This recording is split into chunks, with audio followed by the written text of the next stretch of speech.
E aí galera, aqui é o Jorge Nascimento do Descobrindo a América, tudo bem? Tô de volta para vocês aí como prometido, dessa vez com dois alunos de doutorados, aqui a gente chama de candidatos, né? Candidatos a doutorado, né? É, Candidato a Eu ainda não PhD. cheguei lá eu ainda ainda não. não cheguei lá também não. Por que tu não defendeu a proposta ainda? Tá pra fazer isso agora no Já final do defendeu a ano. proposta? Ainda a engenharia é um pouco diferente. Aqui você passa por, antes de passar pela proposta, pelo candidacy, você passa pelo qualifying. Ah, Não, no meu também. Ah, é também? É. É porque, por exemplo, a computação, eu acho que há muitos outros programas, né? Não tem, o qualifying é o que eles chamam de proposal, né? Que é o COMPS Exams. É o Comprehensive Examination Exams. Ou se não, candidacy, alguns programas chamam. Candidacy. Então você ingressa, um ano ou 2 anos depois é que vai ter o candidacy ou o proposal, né? Quando você faz a sua proposta. Na engenharia você passa pelo qualifying, que na verdade é você fazer um survey da área que você quer pesquisar. E um ano após o qualifying é que vem o candidacy, que é o que muitos outros programas chamam de proposal. de proposal. É. O Lucas, que não pôde estar aqui, né? É um outro aí. Lucas, se estiver assistindo aí, um abração pra você. Lucas Calieri. Eu errei, me desculpa aí, cara. Ele defendeu a proposta dele na semana passada. E aí talvez a gente tenha um bate-papo aí com todo mundo aí, mas isso vai ficar pra frente, vocês vão ficar na curiosidade mais pra frente, valeu? Eu vou deixar os dois se apresentarem, dizer o que eles estão fazendo por aqui, pra que vocês conheçam eles. Quem é mais antigo no canal já conhece um pouco o Diogo, mas que eu chamava de Guilherme, não é isso? Ah, era alguma coisa bem diferente. Ah, né? cara, Mas era alguma coisa bem diferente. E aqui na USF todo mundo chama de Diego. Acho que era Milton. Hamilton, Era um Hilton. negócio assim, era. Enfim, vê lá no vídeo lá que eu vou deixar aí nos cards pra vocês aí, a primeira entrevista com ele aí. Vamos lá, quem vai começar? Ele? Deixa o Rodrigo, né? Rodrigão. Bom, meu nome é Rodrigo, eu sou do Nordeste do Brasil aí, sou da Paraíba, João Pessoa. Estou fazendo aqui o doutorado em Sociologia desde 2014. Eu estou na fase exatamente terminando, que no nosso departamento a gente chama de portfólio, em outros departamentos chamam de COMPS, o Comprehensive Exam.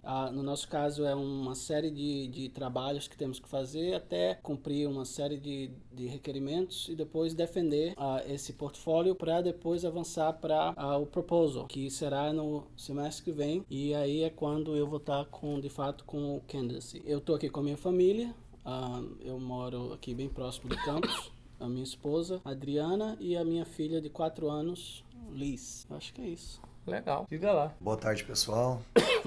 Eu já tinha participado de um vídeo com o Jorge anteriormente, né? Então, para quem assistiu esse vídeo, se não me engano, foi de outubro de 2014, né, Jorge? Alguns já viram aí um pouco da minha história, mas só para relembrar, eu fiz mestrado no Brasil, também iniciei em 2013 o doutorado no Brasil também pela UNB. Lá tem um programa de doutorado chamado Doutorado em Engenharia de Sistemas Eletrônicos e Automação. Em 2014, através desse programa de doutorado, eu vi para a USF, através do programa Ciências Sem Fronteiras, programa do governo brasileiro que disse que está suspenso, né? Para passar o período de um ano, então, em agosto de 2014, eu cheguei aqui para passar um estágio de um ano aqui para melhorar minha pesquisa lá. E para quem acompanhou a entrevista de 2014, esse era o ponto que nós estávamos, né? Então, nesse período de um ano, que foi ali de agosto de 2014 até julho de 2015, foi um período que as coisas acabaram dando certo para mim, tomaram um caminho interessante. Eu fui convidado a ficar aqui e fazer o doutorado aqui.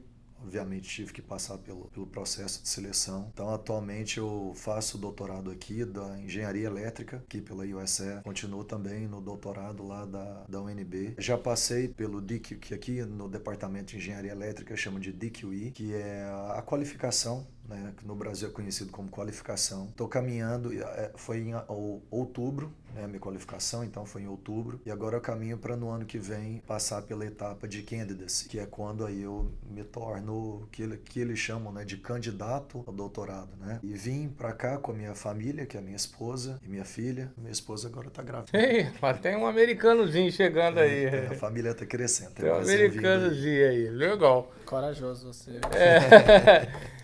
Bom, eu sou o mais fraquinho aqui dessa história toda. Vocês, eu não sei se já viram ainda, eu, como o Diogo, fui convidado para fazer um programa de doutorado aqui. Não sei se isso é bom ou se é ruim, vou discutir depois com eles aqui para saber. É isso aí, antes de vir para cá, quem tava acompanhando no Snapchat, no Instagram, no Facebook e tal, eu abri para vocês mandarem perguntas. Eu recebi 2 até agora, né? Foi na minha caminhada do meu prédio lá onde eu trabalho para cá. Então, vou botar as 2 aqui para vocês ouvirem, para eles ouvirem também. Eu já tenho uma pergunta aqui já. No caso, você já falou aí que pergunta a eles se eles já fizeram o mestrado, se eles optaram por fazer, como você diz, né? Que aí você não precisa fazer o mestrado para depois fazer o doutorado. Caso um deles tenha escolhido esse caminho, fazer o doutorado antes do mestrado, pergunta se teve um motivo particular e qual foi esse motivo.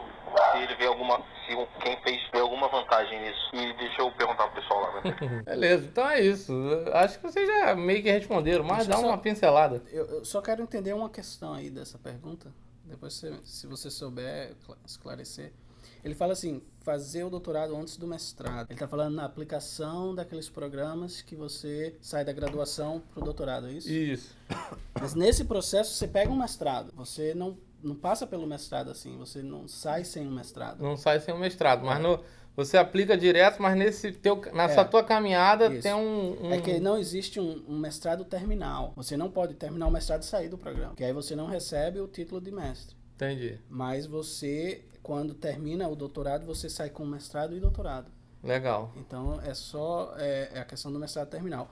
O meu departamento aqui em Sociologia, ele tem mestrado terminal. Então deixa só para esclarecer para a galera que não tá ali, não tá familiarizada, nem eu também. Então não existe aquele cara que foi pro doutorado direto, ele é doutor, mas não é mestre. Não existe. Não existe, ele sempre é mestre e doutor. Porque ele vai pegar along the way, né, como a gente chama. Ele vai, primeiro, toda a disciplina e todo o programa vai ser para ele terminar o mestrado, vamos dizer assim, e aí ele defende a sua tese. Aí ele continua o programa agora para o sem doutorado. Interromper, mas já indo pro doutorado. Inclusive ele defende uma tese no meio e continua. Legal. Só para complementar alguma coisa, Jorge, vai muito...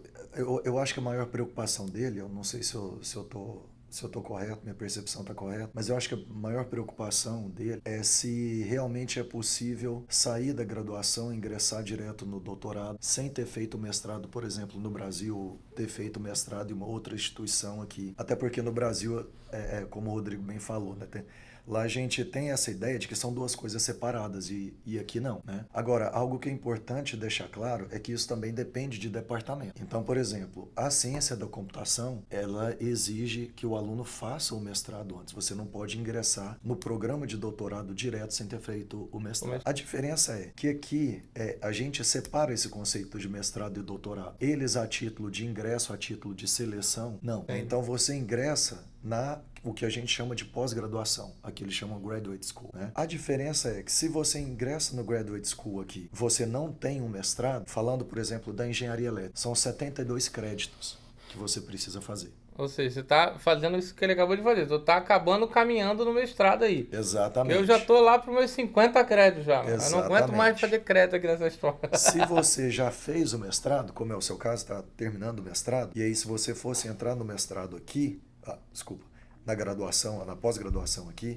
você iria aproveitar 30 créditos. Aqui você aproveita 30 créditos do mestrado. Então, quer dizer, ficam aí faltando 42. Sendo que desses 42, mais uma vez, vai de acordo com o programa. Desses 42, 20 é de dissertação, né? Então, quer dizer, são 22 créditos aí de matéria ou seminário e tal. Mas quer dizer, tudo é visto como uma coisa só. A diferença de você ter o mestrado ou não ter o mestrado são esses créditos que você pode aproveitar. E aí, mais uma vez, só reafirmando o que o Rodrigo falou, na engenharia elétrica, por exemplo, eu não sei se é o caso do departamento dele, na engenharia elétrica é possível você sair com o título de mestre, fazer o mestrado terminal, né? Você vai e faz, se não me engano, são 32 créditos, se não me engano, e ao final daqueles 32 créditos você fala, não, eu quero sair com o título de mestre apenas. E aí você precisa fazer um projeto. Aqui na engenharia elétrica, você faz um projeto. E aí você pode sair com o título de mestre. Aqui, por exemplo, o aluno, na sociologia, né? E não é só questão de departamento aqui na USF, mas também questão de universidade. Sim. Então, a USF, a gente está falando da nossa experiência aqui, né? Mas, por exemplo, vai haver departamento de sociologia que segue esse mesmo modelo que você está falando. Isso. Aqui na USF, o Departamento de Sociologia, e eu diria a maioria das ciências sociais, ela vai oferecer um mestrado terminal. Eu sei de universidades que não oferecem mestrado terminal em Sociologia, mas aqui não é o caso. Então, se o cara sai da graduação no Brasil e quer fazer um mestrado, ele pode entrar aqui para sair com o título de mestre e depois voltar para o Brasil ou tentar aplicar para o doutorado.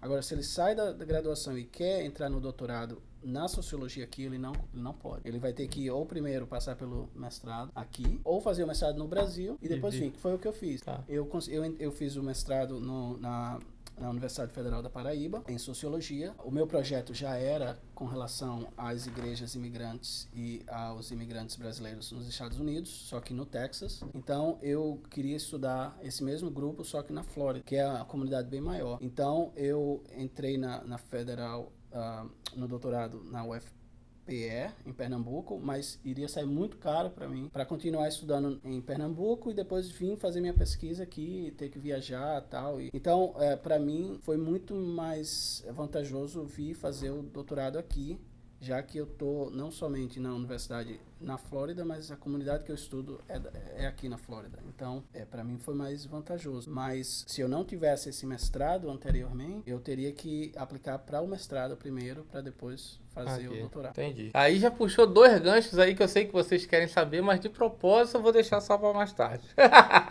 Enquanto isso, essa foi a pergunta do David, tá? Só para não dizer que eu não mencionei, o David Silva. Valeu pela pergunta aí, David Silva. Agora eu vou para a pergunta do Justus Santana. O Justus Santana também fez uma pergunta aqui, ó. Se você ainda estiver com eles, eu gostaria de perguntar, pensando naqueles alunos que já se formaram e até na experiência deles que estão para se formar, né? Qual o peso que o background tem e qual o peso que o doutorado, assim como o MBA, confere ao profissional na hora de conseguir um trabalho, inclusive falando também de salários, né, de grana.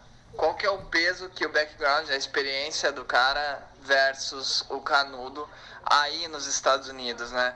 Porque às vezes a experiência que a gente tem aqui no Brasil não é bem recíproco, se é que você me entende. Às vezes o pessoal consegue um canudo, mas não tem um background lá muito positivo e consegue um cargo executivo e acaba se alinhando depois, né? Ou não também. Mas aí nos Estados Unidos eu acredito que pelo menos o mercado de business seja muito mais coerente, né? Mas daí é vocês que vão me dizer. Então, resumão, pelo que eu entendi que o que ele quer saber é o seguinte. E ele como eu conheço o Justus, não conheço pessoalmente, mas eu conheço de falar com ele via WhatsApp, ele é do mercado de business, né? Ele é de banco. Então ele tá pensando muito no mercado de banco e realmente é canudo versus background, experiência, tempo de estrada. Eu acho que foi isso mais ou menos que ele quis dizer, não é isso? E aí, o que vocês têm a dizer? Você é de sociologia, é de engenharia, eu sou engenheiro também e agora tô no business. E aí? Dessa vez eu começo, né? Olha, desculpa, como que é o nome dele mesmo? Justus Santana. Olha, Justus, a minha opinião, claro que ela vai muito da percepção que eu tenho daqui, porque nem eu, nem o Rodrigo, nem o Jorge, nós temos uma empresa para a qual nós trabalhamos, nós não estamos aqui como residentes permanentes, ou pelo menos por enquanto não. Então, nós trabalhamos aqui na universidade e, falando por mim, o conhecimento que eu tenho é com relação ao que eu vejo, eu percebo de colegas daqui. E talvez seja algo um pouco peculiar, um pouco específico, por estar na área de engenharia, né? Que está dentro daquela que o Jorge, inclusive, fala várias vezes nos vídeos que ele faz, que ele menciona as áreas chamadas STEM, né? Que é Ciências, Tecnologia, Engenharia, Matemática. Então, eu encaixo nessa área. Bem, quando se fala de engenharia, se fala de uma dessas áreas STEM, as coisas são um pouco mais fáceis, no sentido de conseguir empregos, principalmente empregos com salários melhores, né? Mas enfim, respondendo a sua pergunta, com relação ao título, aqui nos Estados Unidos, falando especificamente dos Estados Unidos, você ter um título, por exemplo, de engenharia, mestre, e principalmente doutor em engenharia, te dá te dá uma, não posso falar uma garantia, mas te coloca lá na frente. Diferencial.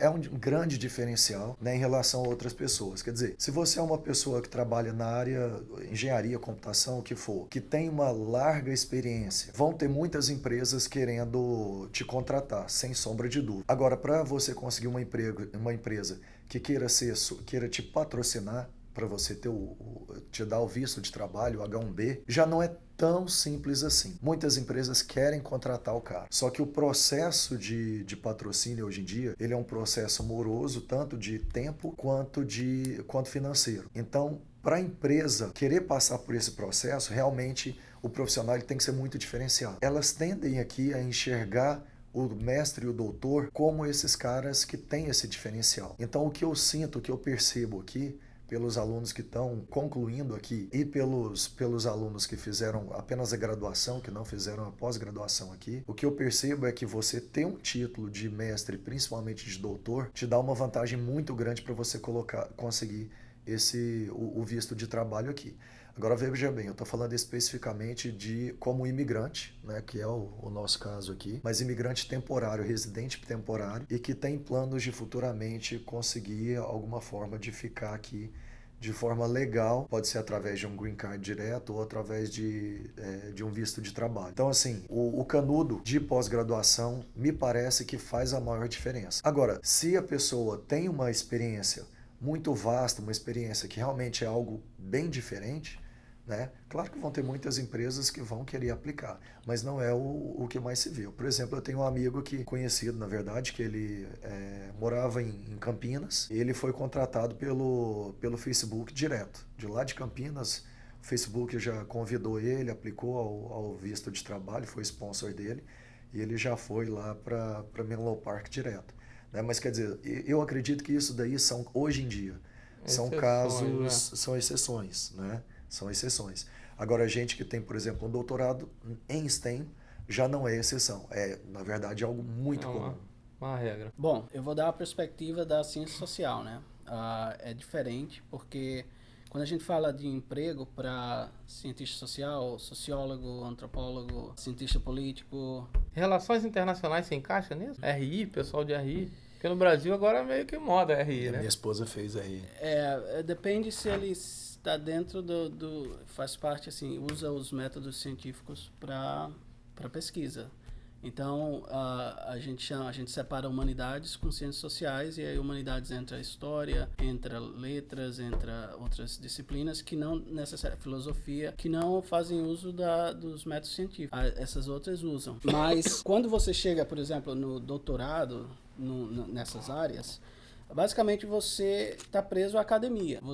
Mas claro que você tem trabalho tradicionalmente acadêmico, que são nas universidades, e você vai ter os trabalhos que são não tradicionais, mas são também acadêmicos. Então você está sempre preso a uma questão de academia, mas uns são tradicionais nas universidades, outros são não tradicionais, por exemplo, em firmas de think tanks, por exemplo, que aqui é muito comum contratar esse tipo de profissional para fazer pesquisas, para gerar políticas públicas, por exemplo, para governos e etc. No meu caso, eu pretendo seguir carreira acadêmica e ser professor dentro de uma universidade de pesquisa. Então, nesse caso, o requisito número 1 é o seu grau de doutorado. É claro que ter experiência na área de ensino é importante, mas não é o que eles estão esperando. Eles estão esperando que você tenha o seu degree, né, o seu título, e nesse percurso entre o início do doutorado e o fim, você ter pelo menos aí umas 3 publicações, porque aí você, na área de sociologia e nas demais ciências sociais, se você não publica, você perece. Existe a máxima aqui que é publish or perish. Então, se você quer um bom emprego nessa área acadêmica, então você tem que ter o seu doutorado, além disso, algumas publicações na manga.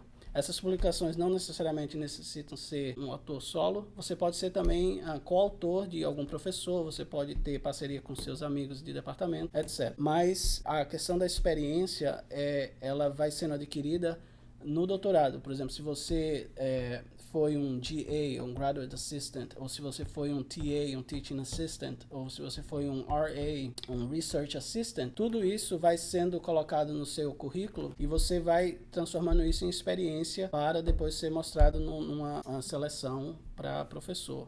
Mas, diferentemente do mundo dos negócios, se você não tiver o seu título, você nem participa do processo seletivo. Legal. Eu vou dar minha pequena contribuição aqui. Como eu falei antes, fui convidado para o programa de doutorado lá do departamento. Aqui nos Estados Unidos já está fundido, né? O TI aí do Brasil hoje já é parte do College of Business aqui, da administração aí no Brasil. Aqui nos Estados Unidos já está fundido. Então o College of Business hoje é o responsável pelo TI e a minha área, que é análise de dados e Business Intelligence, que é TI, está dentro do business, entende? Então é isso. Eu fui convidado por esse departamento que era o antigo MIS, que era o Information Systems, né? E que hoje eles chamam de MS-BAIS, que é o Business Analytics e Business Intelligence. Então, eu fui no que eles chamam de Information Session, e esse professor que me ofereceu essa oportunidade e tal, lógico, como o Diogo, vou ter que passar pela qualificação, pelo todo o processo novamente. Ele mostrou alguns dados nessa Information Session, né? Um deles vem de encontro com o que o Rodrigo está falando, que é justamente isso aí. Você tem que estar publicando se você quer ser... O que é publicar? Para o pessoal que não está entendendo aí, ou que não está familiarizado com a vida acadêmica. Publicar é você literalmente... tá fazendo um trabalho de pesquisa numa linha de pesquisa ou respondendo alguma pergunta que necessita de um trabalho acadêmico ou de campo para ser respondida, fundamentada no método científico. Então, a partir disso, você gera um paper, um trabalho. Como é que se fala paper em português? Artigo. Um artigo, isso, trabalho, artigo. Um trabalho, um artigo, e esse trabalho, artigo é publicado em jornais acadêmicos. Jornais acadêmicos não são aqueles jornais que a gente vê no dia a dia. É um grupo de pessoas normalmente conduzida por PhDs de universidades de pesquisa que conduzem essa Acho que no Brasil instituição. Se chama revista acadêmica. Revista acadêmica no Brasil também tem esse nome. Que é essa instituição que tem várias instituições para as várias áreas de ciência possíveis. Algumas são ranqueadas lá em cima, outras lá embaixo. Para você, segundo o professor me mostrou lá na Information Session, se você quer... Aqui nos Estados Unidos eles dividem em faculdade, universidade de pesquisa, como o Rodrigo falou, a USF é uma delas, e a Lecture University, ou seja, a universidade que ela é voltada para formar o aluno de bacharelado, por exemplo. Vai formar um administrador, um engenheiro, um dentista e tal, mas ela não tem uma área inteira separada para pesquisa, como é aqui na USF, uma área gigante separada para pesquisa e desenvolvimento. Então, segundo ele, faculdade de pesquisa, Research University, você tem que estar publicando nos jornais mais bem ranqueados aqui dos Estados Unidos. E ele falou uns números lá. Segundo os últimos 4 anos do nosso departamento lá, aí não sei os números para toda a USF, mas do nosso departamento lá, em particular o MIS, o antigo MIS, dos últimos 4 anos, 90% dos alunos internacionais saíram empregados, ou em universidades de pesquisa ou em empresas privadas. Média de salário, segundo a Information Session, de 120 a 150 por ano. Então, isso é o que o meu departamento lá mostrou de história dos últimos 4 anos dos alunos de doutorado. Não é qualquer aluno, estou falando doutor que se formou aqui e que publica em jornal top, tá bom? Então, só para vocês terem uma ideia de número. Eu sei que eles estão esperando 2 perguntas. Uma, como é que vocês fizeram para vir aqui? Porque tem lá, eles estão olhando lá do outro lado e tem muita gente lá que tem medo da imigração, acha que é um bicho de 7 cabeças, acha que chegar aqui vão prender eles, que o visto deles eles estão tentando mentir pro governo, que ele não vem para cá para estudar não, que não sei o quê. E então, como é que vocês vieram parar aqui, né? O que vocês fizeram? É fácil, é difícil? É legal, não é legal? É ilegal? Como é que é esse negócio aí? Eu tô fazendo já... Na verdade, assim, eu tenho muitos anos que a minha vida inteira quase, eu tô mais da metade da minha vida eu tô dentro da universidade. Metade da minha educação foi no Brasil, metade da minha educação foi nos Estados Unidos. Eu estou agora no doutorado, mas eu tenho 2 bacharéis e 2 mestrados. Um bacharel do Brasil, um bacharel nos Estados Unidos, um mestrado no Brasil, um mestrado nos Estados Unidos e o doutorado aqui. Então, da primeira vez que eu vim, eu tô falando lá atrás, porque isso ajudou também a conseguir o agora. Então, eu vim estudar, eu estudei no Texas, fiz um bacharel e um mestrado, e o processo foi o mesmo, só que a diferença é que hoje tudo é eletrônico. Você não precisa, antigamente eu fiz um pacotão assim de documento e tal, e enviava pelo correio, e aí esperava chegar tal. Agora não, agora você escaneia, você faz tudo online, e o processo é bem mais rápido. Alguns documentos eles ainda pedem para enviar, principalmente o seu transcript, que no Brasil chama de histórico escolar. Histórico escolar, E o transcript, eu tenho, eles pedem oficial. No caso das universidades dos Estados Unidos, você entra em contato com eles. Você não pega nele, por isso que é oficial, porque sai de uma instituição para outra. No caso do Brasil, você tem que falar com o departamento que emite esse documento, mas também com o departamento internacional, porque esse modo de não pegar no documento e ser enviado de uma instituição para outra é que faz desse documento oficial. Então, você tem que explicar à instituição do Brasil que você faz parte que você precisa de um histórico que seja enviado da sua universidade para a universidade deles. Então, alguns, eu acho, universidades maiores no Brasil conhecem, sabem desse processo. Então, você precisa explicar só que você fornece o endereço e eles enviam. Para pós-graduação, você precisa fazer algumas provas. No caso, o GRE, que é o GRE, e o TOEFL.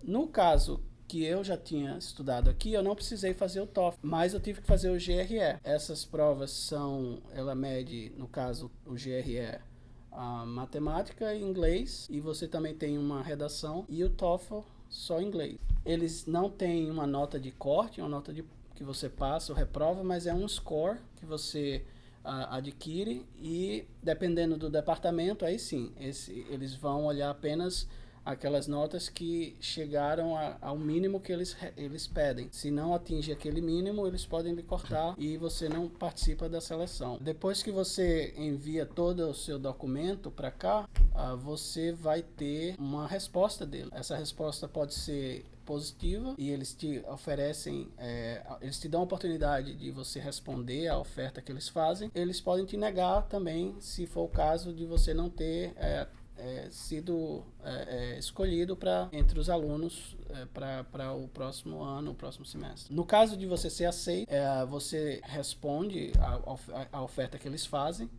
Normalmente na pós-graduação ela tem que envolver algum tipo de benefício financeiro, alguma bolsa, alguma coisa, porque você é um aluno profissional, então você não está mais, você não é mais aquele jovem que estuda e trabalha e vive na casa do seu pai e da sua mãe. Você agora talvez tenha a sua família, talvez você tenha, você vai ter que morar só, você vai ter que pagar suas contas. Então a universidade normalmente vai te propor e vai te dar um pacote financeiro. Essa é a segunda pergunta. Deixa para então, depois. Depois eu entro nesse assunto. Uma vez que você responde positivamente, você recebe um documento chamado I-20 que você dá entrada no seu visto no Brasil. Esse documento vem explicando vem dizendo quanto custa a universidade, quanto você está entrando, quanto a universidade está entrando, tal. E aí você leva isso junto com uma par de outra documentação que você precisa para tirar seu visto no consulado americano, na embaixada, se você mora em Brasília. E depois, com posse do visto, você viaja. E aí Mas, assim, do momento que você decidiu, eu vou fazer meu doutorado lá na USF, foi difícil tirar o documento? Teve alguma dificuldade? Ou foi tranquilo? Você seguiu passo a passo e foi tranquilo? Então, a única questão é você ter como comprovar a renda. Porque a USF vai te pedir que você tenha X valor anual. Quando eles falam isso, você assusta, porque todo ano é aquele valor, mas eles querem a comprovação só do primeiro ano. Uma vez que você consegue a comprovação do primeiro ano, os demais anos, eles estão subentendendo que você permanece com o mesmo valor. No meu caso, eu tinha algum dinheiro salvo e também pela venda do carro e de coisas que eu tinha no Brasil. Eu tive a bolsa que a universidade aqui me ofereceu, que entrou também como comprovação de renda. E eu tive um valor que a minha família pôde entrar como demonstração. E aí, uma vez que você fornece tudo isso para o departamento aqui que toma conta dessa área, eles vão preparar o seu I-20 baseado nessas informações, e é quando você pode demonstrar junto ao consulado que tem os meios financeiros para você. E para cada membro da família, acrescenta $5.000 por ano. Ou é $10.000. Aqui na USF, 5 mil aqui na USF. 5 mil por ano por membro da família. E, além disso, você tem aí outras questões como seguro de vida, seguro saúde, essas coisas. Ela pode entrar, mas não necessariamente nesse momento. E depois que você está com esses documentos, principalmente o I-20, aí é questão do consulado analisar e decidir se dá ou não. Exatamente. E aí, Diogo, tem alguma coisa para... Não, o Rodrigo já explicou muito bem. Só esclarecer uma coisa em relação à minha situação, que é que às vezes as pessoas podem achar que o meu caso foi um pouco diferente, porque como eu já estava aqui antes, então às vezes as pessoas podem pensar que eu continuei direto, né? Não, mas não foi o caso. São duas coisas diferentes. Quando eu vim como pesquisador visitante, né, aquela primeira etapa que eu contei, ainda pelo doutorado do Brasil, eu vim com visto J1. E eu vim com esse visto exclusivamente para ficar de metade de 2014 a metade de 2015. Para ingressar no doutorado aqui, eu passei pelo mesmo processo que o Rodrigo descreveu, da mesma forma. A diferença é que, como eu estava aqui, porque existem várias etapas, várias fases nesse processo de seleção. Uma dessas etapas é a carta de recomendação. Como eu já estava aqui, eu já tinha contato com professores daqui, então eu conheci professores daqui e consegui cartas de recomendação daqui. O que eu sempre costumo dizer, é engraçado isso, Jorge, Rodrigo, que como eu estou aqui, eu acredito que acontece com vocês também, pela crise que o Brasil está passando, direta, pelo menos uma vez por semana tem conhecido meu que me manda mensagem: Diogo, aqui não dá mais, não consigo ficar.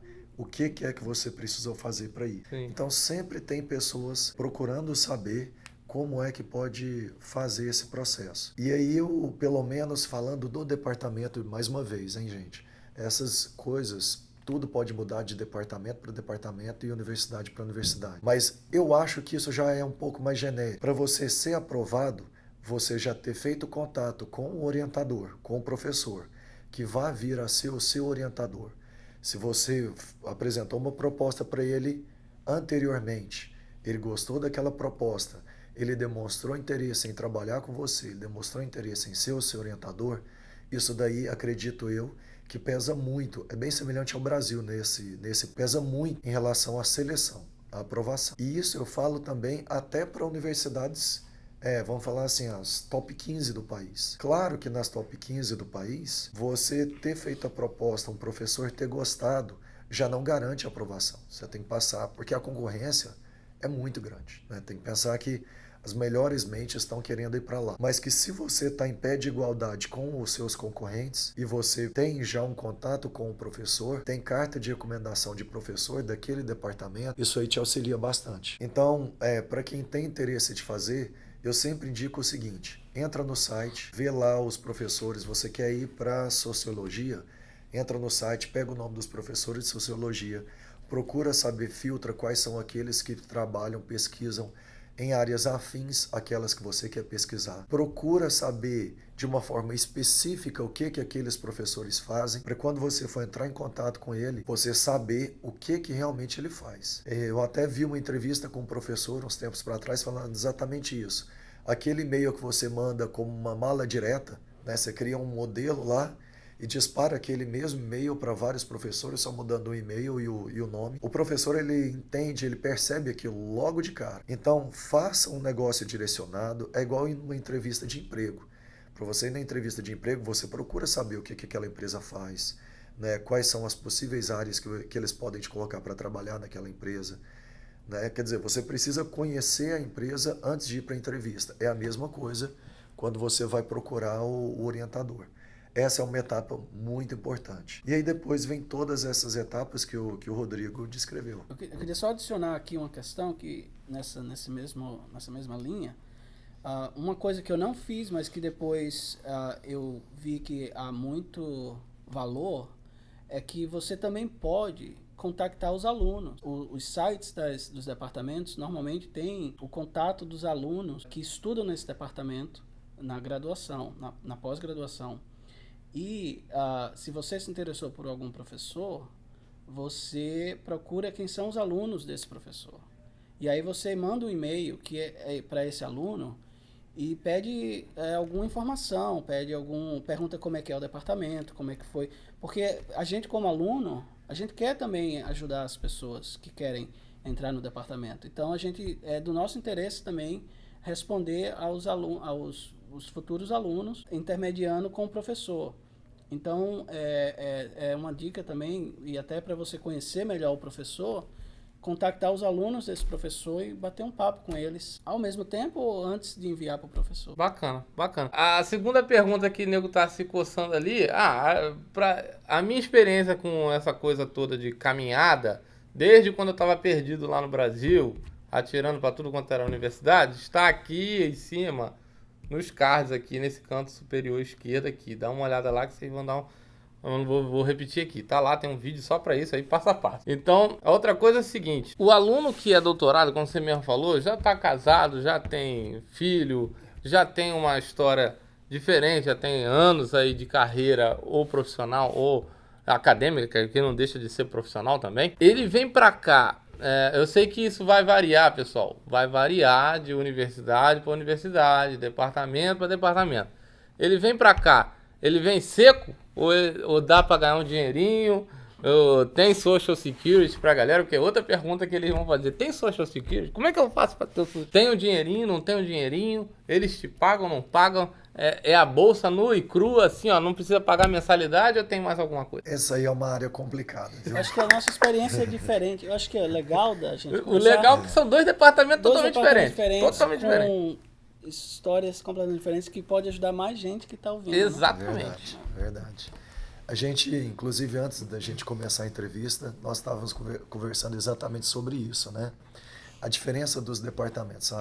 A minha realidade no departamento de engenharia elétrica é uma, a realidade do Jorge, falando em relação a salário, bolsa, a realidade do Jorge é outra e a realidade do Rodrigo é outra. Bem, falando assim de uma forma geral, o que acontece? Eu já assisti alguns vídeos, é engraçado que antes de vir, as mesmas curiosidades que as pessoas têm, que estão assistindo a gente aqui, as mesmas curiosidades que elas têm, as dúvidas que elas têm com relação a o que é esse bicho de 7 cabeças de educação superior e pós-graduação nos Estados Unidos, que a gente vê em filme, que é tão caro, como que é que funciona isso? Eu tinha essas mesmas dúvidas e só depois de chegar aqui mesmo que eu fui entender melhor como é que funciona. Mas nesse processo de busca para entender como que funciona, eu vi algumas coisas que me pareciam incorretas e depois eu vi que estavam incorretas também. Então eu vou tentar esclarecer alguns pontos e o Rodrigo tá mais acostumado, o Jorge tá mais acostumado também. Se em algum momento eu falar alguma coisa errada, por favor, me corrijam, né? Mas primeira coisa, a gente tem aquele pensamento no Brasil da seguinte forma: a faculdade particular você paga, a faculdade pública ela é gratuita. Nos Estados Unidos é a mesma coisa, não é. Faculdade nos Estados Unidos, universidade nos Estados Unidos, elas são pagas. Todas elas têm o que eles chamam de tuition. Tem o custo anual, né, o semestral, para que você possa pegar aquelas disciplinas. Além disso daí, vem outros custos. Os custos para você se manter, se você tem família, você manter sua família.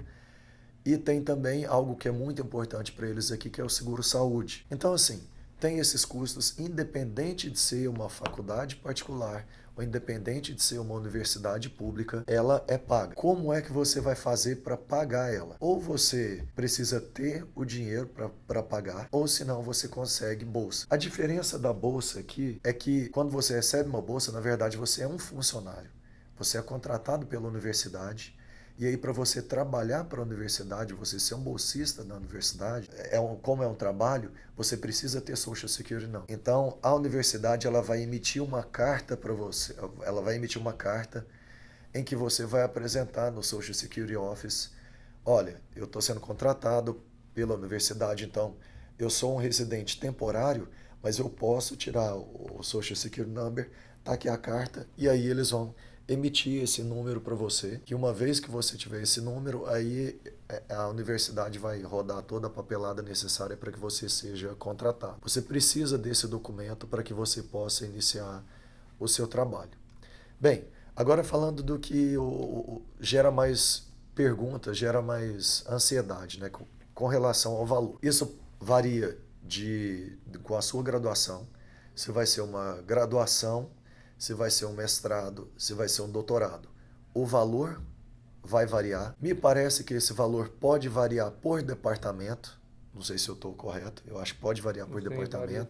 A carga horária também pode variar. Eu estou falando isso por quê? Porque nós como brasileiros, nós temos aquele pensamento de salário, e aí o salário é aquele valor fixo, mensal, e a gente até sempre pensa no 13º, férias, FGTS, esquece, isso aqui não existe. Aqui ou eles vão falar o salário anual, ou eles vão falar hora. E anual não significa 12 meses. Exatamente, é um ano acadêmico. Exatamente. Aí o Rodrigo estava até comentando aqui com a gente mais cedo, né?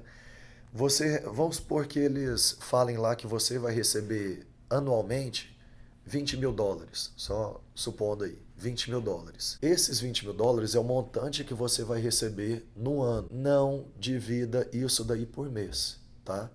Porque, primeiro de tudo, a USF, por exemplo, ela paga a cada 2 semanas, a cada 15 dias. Sendo que pode ser que durante o verão, como é férias escolar, aqui não, a princípio, não tem aula durante o verão.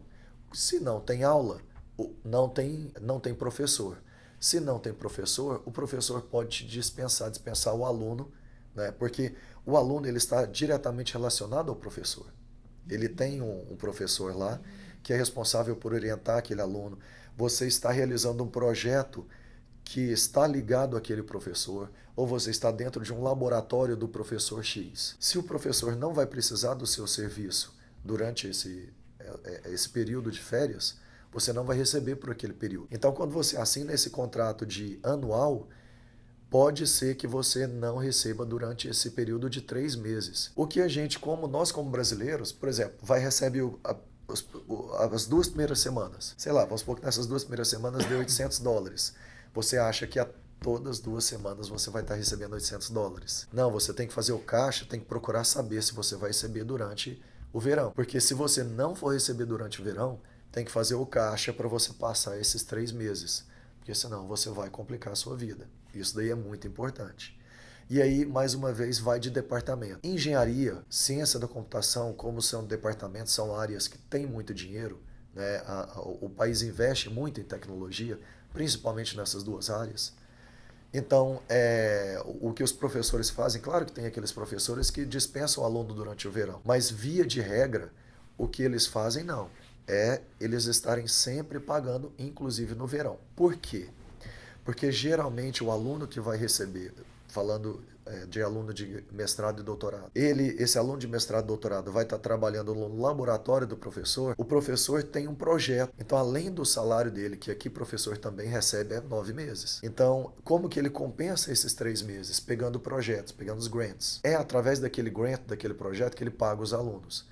Então, ele já está usando verba daquele projeto para pagar o aluno continuamente, incluindo esses 3 meses do verão. Agora, mais uma vez, eu estou falando algo aí específico do departamento de engenharia elétrica que eu conheço bem e de ciência da computação. Com relação a valor, isso daí varia muito, mas até por questão de estado, porque esse valor ele é definido em cima do que eles chamam aqui da linha da miséria, que obviamente comparado ao Brasil tá muito assim. Mas se não me engano, na Flórida, e vocês me corrijam se eu estiver enganado, se não me engano, na Flórida, a linha da miséria é quem ganha até $17 mil anuais, né?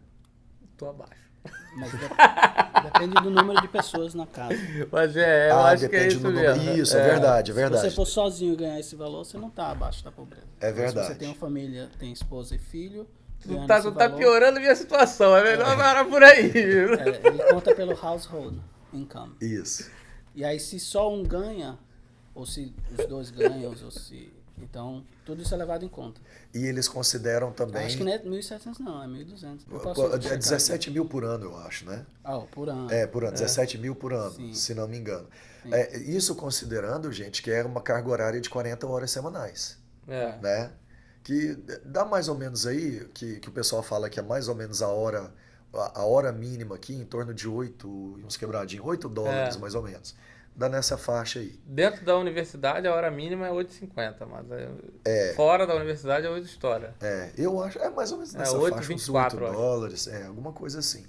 Então, em cima disso daí, é que aí eles definem.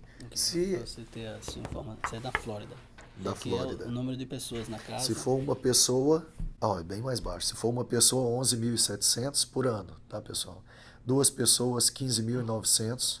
3 pessoas, 20 mil. E 4 pessoas, um pouco mais de 24 mil dólares anuais. Então, baseado nisso daí, é que eles definem quanto é a hora, o que vão pagar a hora de acordo com o seu nível. Se for undergrad, graduação, é um valor. Se for mestrado, outro valor. Se for doutorado, outro valor. Se não me engano, isso também pode variar de departamento. Então, só para vocês terem uma ideia, falando de números mesmo, para vocês saberem, aqui no departamento de engenharia elétrica, para doutorado, eles pagam 20 dólares, falando bruto, eles pagam 20 dólares a hora, e o normal é se trabalhar, e é o limite também, 20 horas semanais. Agora, isso é um outro problema. Tem muita gente que vem pensando, então eu faço as contas lá, deu mais ou menos 1.500 dólares por mês, beleza, eu consigo pagar um aluguel, quer dizer, eu pago as contas, né? Isso daí tem um problema, gente, não funciona como no Brasil, que você tem a CLT lá que te garante que você vai ganhar por 40 horas semanais, ou no caso que eu citei, 20 horas semanais. Não. Existem N casos aqui que o aluno chegou, ele está recebendo por 20 horas semanais. O projeto do professor acabou. O professor ou corta a bolsa ou passa a pagar apenas 10 horas semanais. Então, assim, tem que se tomar um cuidado muito grande com relação a isso. E com relação à tuition, que são as chamadas que a gente conhece no Brasil como mensalidade, e o seguro-saúde, esses são pagos pelo seu departamento. Então, quer dizer, esse valor de 20, pegando meu exemplo, 20 dólares a hora, 20 horas semanais, é o que eles me pagam como bolsa. A mensalidade e o seguro-saúde, o departamento é responsável por pagar isso daí. Não somos nós que pagamos isso. Né? Podia ter escrito aqui, né? Podia ter escrito aqui. O cara tá dando aula, aí, ó. Tá na veia, tá na veia. Né? Com certeza ajuda. Lembrando que esse plano de saúde aí, ele paga pra você, mas não paga pra sua esposa. Exatamente, é verdade. Que acontece isso comigo agora, que sou graduate assistant. E pra você? Também O plano de saúde é só pra mim. Também. Mas tem uma taxa que a gente paga ainda por fora. Não sei se Tem vocês pagam. os FIIs, todos a gente Quase paga. 800 dólares aí. Volta paguei novamente no negócio do departamento. Na verdade, eu diria que é mais de professor. O meu advisor, ele paga os FIIs que é durante o verão, que inclusive vocês pagaram agora, né? O meu, acho que era até outubro, né? O meu orientador, ele paga. Então é um negócio engraçado. Não, mas isso daí ele tira de grant dele. Porque ele estava me explicando que ele foi conversar no departamento, as palavras dele, que ele foi conversar no departamento e mesmo recebendo a bolsa, o departamento coloca o aluno para pagar 10% do próximo semestre. Esses 10% dá mais ou menos aí em torno de 800 dólares. Explicaram para ele que eles colocam o aluno para pagar, que é uma forma que o aluno tem que ser grato ao orientador, pelo orientador estar pagando, tirando de grant dele e pagando aquela bolsa. Faz toda uma lógica, né? Tá pagando aquela bolsa que não precisava estar pagando 20 horas semanais, poderia estar pagando 10. Então, como uma forma de gratidão, eles desoneram o orientador, porque tudo isso daí, gente, está saindo do professor, tá? Desculpa, eu estou falando especificamente quando é Research Assistant. Não quando é Teaching Assistant. O Teaching Assistant ou Graduate Assistant. Sai do departamento. Quando é Research Assistant, sai de projeto, que é o meu caso, sai de projeto do seu orientador, do seu professor. Então eles argumentaram que é meio que uma forma de gratidão ao orientador. Ok. Mesmo assim, ele tirou do projeto, tirou desse projeto. Foi muito bacana. Mas assim, tem casos aqui, igual eu citei, do orientador simplesmente falar, o projeto acabou, estou cancelando seu contrato, ou não, vou reduzir para 10 horas, você se vira. Tem essas coisas também. O seu é garantido, dos seus 4 anos? Não, não é garantido. Então, o meu é garantido. No meu departamento é garantido também. Pro Pro PhD, não pra mim, tá? Não me botem nesse bolo, porque o meu contrato é cortado todo semestre. Todo semestre. Eu renovo todo semestre. Tu corta o contrato, para de receber e tem que... Não para de receber, só faz um... Eu corto, para de receber, tem que fazer de novo. Na verdade, eles fazem um novo appointment, mas não param de receber, continua recebendo normal. Mas se eu não assinar aquele appointment, não assinar a renovação do contrato, aí eu fico aqui, já aconteceu. E no seu caso você não dá aula, né? Você só tem Eu comecei a dar aula agora, porque na verdade esse semestre eu estou 10 horas RA e 10 horas TA. Ok. Mas anteriormente não era só Galera, RA, então eu não dava aula. Você tá como RA ou TA? Ou tá como os dois? Estou com GA. GA. Graduate Assistant. Eu também tô com GA. Graduate Assistant. Você tá com 10 horas RA e 10 horas TA. 10 horas Research TA e assistant, 10 horas RA. É. Teacher e Research. Na ciência social, ciência social Ciência social são os é o filho pobre? São os pentelhos, assim. Além de ser o pobre, é aquele que vai ali nas entranhas e puxa tudo que está errado lá, que ninguém vê, né? Então a gente, inclusive eu faço parte do sindicato, da Union. Oh, meu pai do céu, o cara já foi pra ciência social, já foi pro Yuli, olha Então só. aqueles $500 eu tenho que agradecer a você, Rodrigo? Não, então, a gente... É mesmo? Vocês recebem aí? Vocês receberam? O tal do Bargain? No início desse ano eu recebi, foi ano passado. Bargain. Já vai 2 anos que eu tô aqui que eu recebo... Você vai Eu recebi a naquele primeira Bargain vez. meeting, tá lá? Bargain, e briga, e às vezes é feio o negócio. Legal. Então, Eu ganhei um negocinho também. o que acontece é o seguinte, exatamente, existe muito conflito, muita briga por trás dos bastidores. Não sei se isso vale a pena estar falando aí. Não, não tem problema não. Acho que eles querem saber. Tu quer saber de conflito atrás dos bastidores? Diz aí nos comentários, bota aí.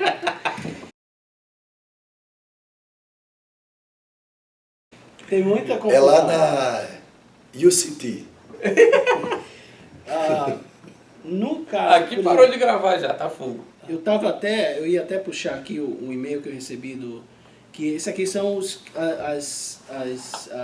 as pautas das nossas reivindicações para as próximas reuniões do sindicato. Então, aumentar o mínimo, o stipend, que é o salário mínimo, para MAs e PhDs para 13 mil. Você vê que tem PhD que nem 13 mil ganha. Meu pai. PhD que nem 13 mil ganha Nem por 13 mil ano. ganha. O ano, lógico, é 9 meses. Então, né? assim, Tá falando você por ano, vê- hein, gente? Faz as contas aí pra ver É, que mil merda. e pouco.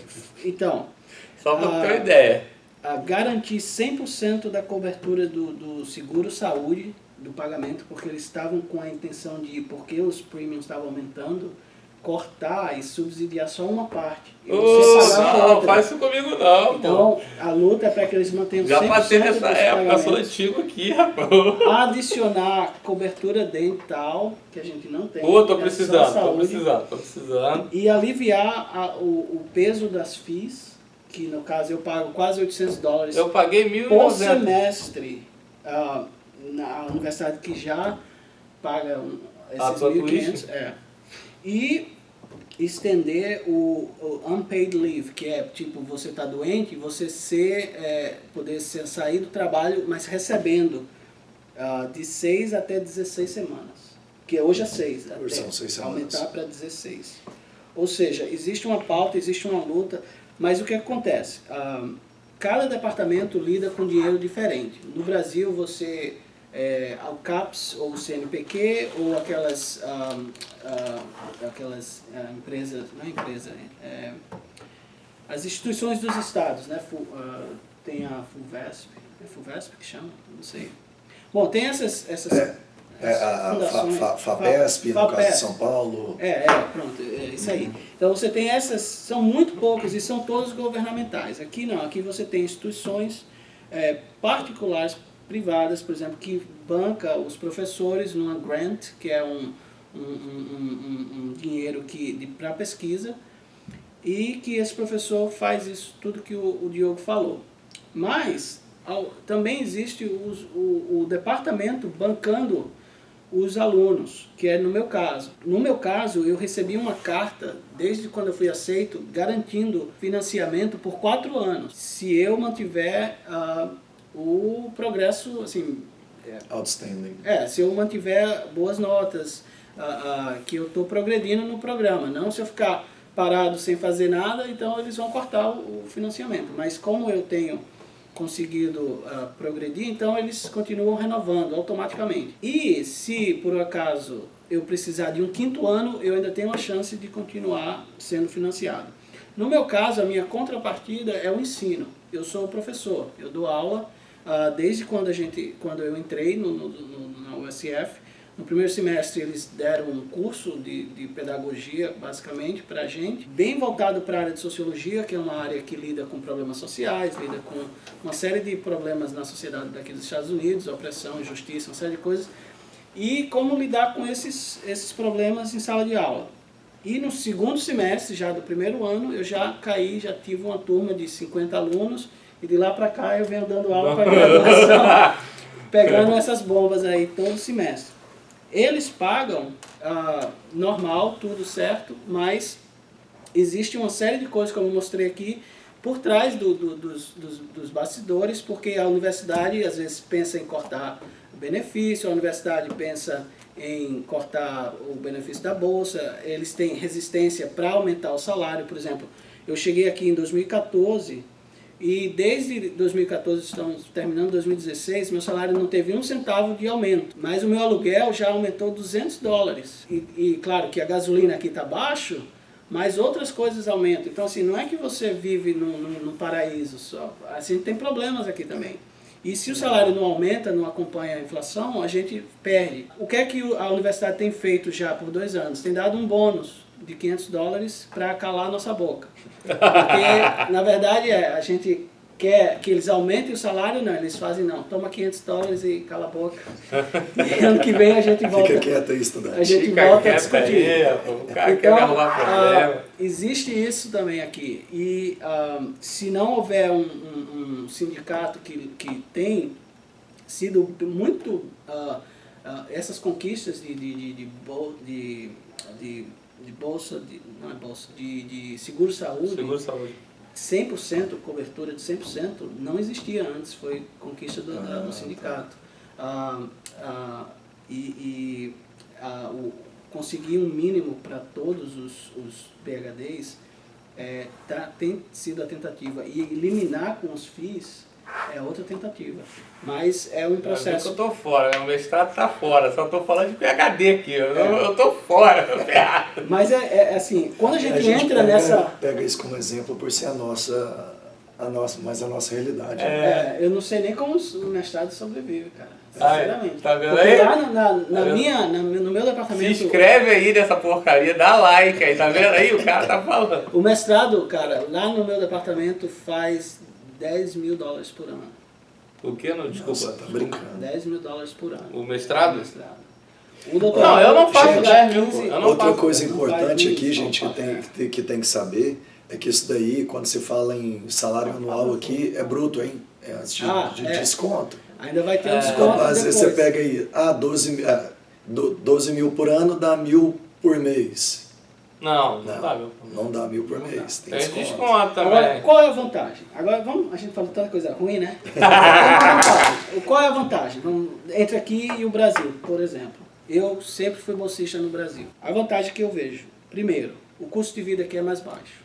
Sim. Então, $12 mil não é R$12 mil. É muito mais que isso. Era quase como se fosse, seria em termos de valor mesmo, pode botar mais que o dobro, mais que $20 mil. Então, o que você faz com um salário de $1.500 por mês, por exemplo, é o que alguém no Brasil faria com um salário de 4.500 por E exemplo. considerando, para quem não sabe, uma bolsa de doutorando hoje no Brasil é R$ 2.200. R$ 2.200. Então a bolsa aqui ela é muito superior. Uma feira, por exemplo, eu fazia feira no Brasil, para minha família, R$ 2.200. no final do mês a gente gastava mais de R$ 1.000 de feira. Isso para 3 pessoas, eu, minha esposa e minha filha, que agora está um pouco maior como mais. Aqui... Não tá falando de feira, não tá falando de Carrefour, não. Tá Não, a gente sai pulava em supermercado para achar o melhor preço. Bolsista não sabe o que é Carrefour, não. Carrefour? Aqui, uma feira assim, do mesmo estilo que a gente fazia lá no Brasil, a gente termina o mês gastando $300. Então, assim, o dinheiro é menos, mas ele tem mais força. Então, vale mais a pena. O valor de um carro aqui, eu ando num carro que eu não poderia nem chegar perto no Brasil. E eu paguei $5.000. Um carro que no Brasil provavelmente custaria 60 mil reais. O meu carro também eu não conseguiria comprar ele lá no Brasil, não. Essa é a contrapartida, né? A gente reclama, mas a gente entende as diferenças e ninguém aqui tá querendo voltar para o Brasil, não. E assim, outra coisa, quando se fala de valores, outra coisa que tem que se colocar na balança é que a pós-graduação é um investimento que você está fazendo, você não está fazendo uma pós-graduação. Exatamente. Você não está fazendo uma pós-graduação para ganhar bolsa. Apesar que tem gente no Brasil que eu vejo que faz isso, né? Mas não é o pensamento correto. A finalidade de você fazer uma pós-graduação é o investimento para o futuro.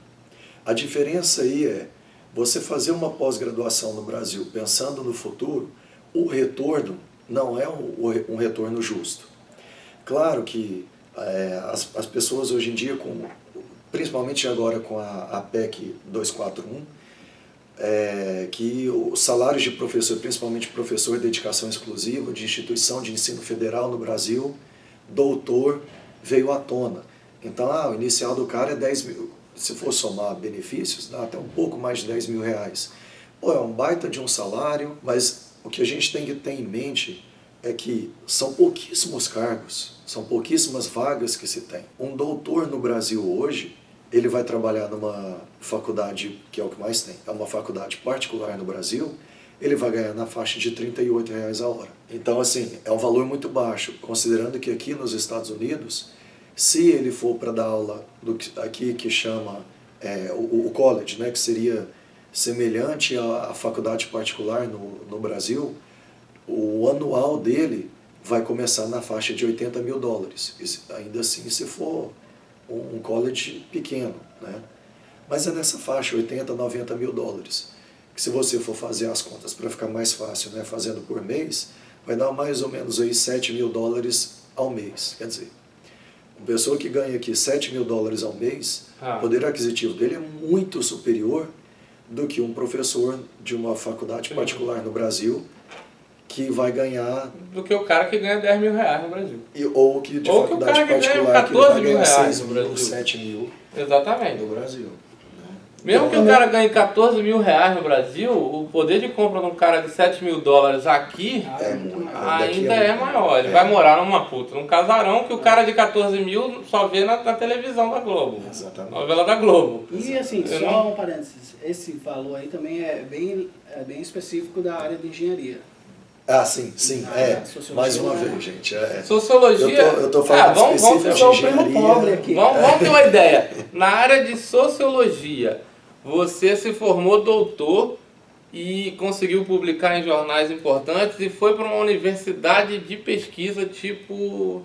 Não vou botar USF não, para não ficar em casa. Vamos botar FSU.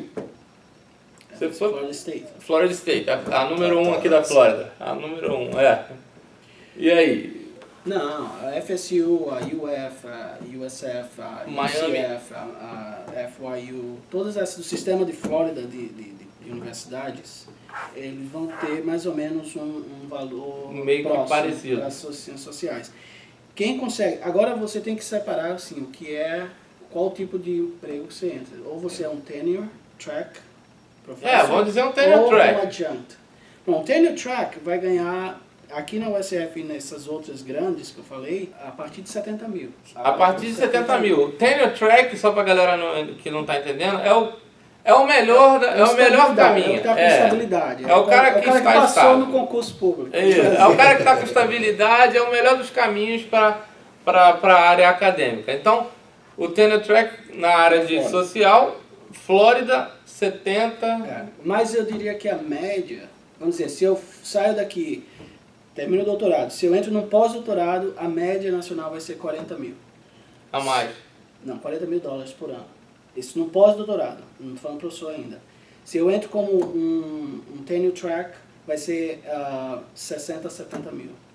Tá. Mais ou menos na minha área. 60, 70 mil, ele como trainer, 40 mil se ele for aluno novamente de pós-doc. Pós-doc. Então...